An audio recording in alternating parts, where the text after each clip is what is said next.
हम तो पहले दिन से कह रहे हैं ये अंतर्विरोध से भरी हुई सरकार है और ये अंतर्विरोध दिखाई पड़ रहा है और आगे भी ये अंतर्विरोध दिखाई पड़ेगा। आपको इसका असर हर दिन बढ़ता हुआ दिखेगा। महाराष्ट्र बीजेपी के कद्दावर नेता और पूर्व मुख्यमंत्री देवेंद्र फडणवीस का कहना है कि महाविकास अघाड़ी की महाराष्ट्र सरकार में अंतर्विरोध है, विधायकों में नाराजगी है जो कि आने वाले दिनों में और बढ़ने वाली है।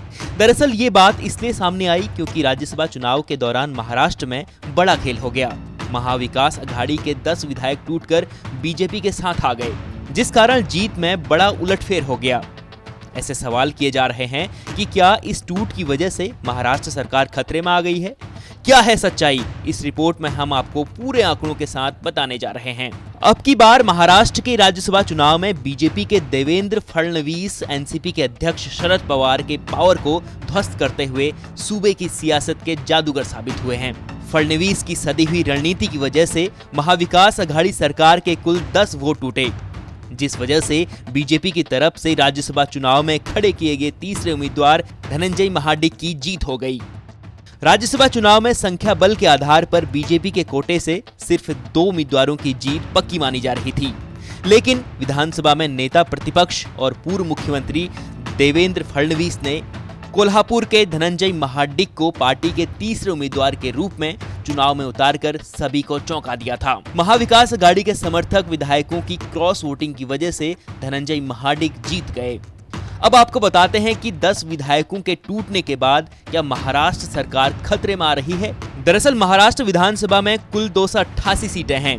सरकार बनाने के लिए 145 सीटों की जरूरत होती है। इस वक्त महाविकास अघाड़ी की सरकार के पास 169 विधायक हैं।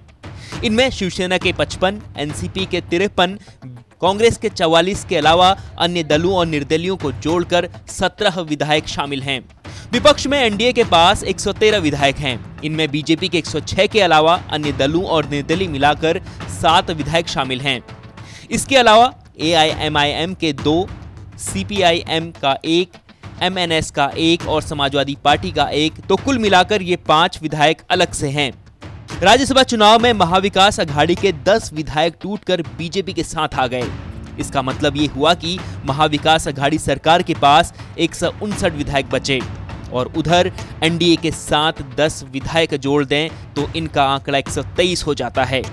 अगर एनडीए के साथ ओवैसी की पार्टी, समाजवादी पार्टी, सीपीआईएम और एमएनएस यानी सबके कुल मिलाकर 5 विधायक आ जाए तो एनडीए का आंकड़ा 128 हो जाएगा। यानी अब भी एनडीए को सरकार बनाने के लिए 17 सीटों की जरूरत होगी। अगर सभी अन्य दल और निर्दलीय यानी कुल 17 विधायक महाविकास अघाड़ी का साथ छोड़ देते हैं तो एनडीए का आंकड़ा 135 हो जाएगा। फिर भी बीजेपी को सरकार बनाने के लिए यानी 145 का आंकड़ा हासिल करने के लिए महाविकास अघाड़ी की तीनों पार्टियों से या किसी एक पार्टी से 10 विधायक तोड़ने पड़ेंगे। अगर फिर भी 10 विधायक महाविकास अघाड़ी से टूट जाते हैं तो उनका आंकड़ा 142 का हो जाएगा। ऐसी स्थिति में मौजूदा महाराष्ट्र सरकार अल्पमत में आ जाएगी। हालांकि फिलहाल आंकड़ों को देखकर लगता है कि ये खेल बहुत बड़ा है, जिसकी संभावना अभी तो कम ही नजर आ रही है। एनसीपी नेता शरद पवार, शिवसेना और कांग्रेस के दूसरे नेता भी ऐसी किसी बात से इनकार कर रहे हैं, क्योंकि उन्हें पता है कि विधानसभा में अभी उनके पास तगड़ा संख्या बल है। अगर इन तीनों बड़ी पार्टियों में से कोई भी एक हटता है तो महाराष्ट्र सरकार खतरे में आ सकती है। फिलहाल ऐसा बिल्कुल नहीं लगता। न्यूज़ तक ब्यूरो।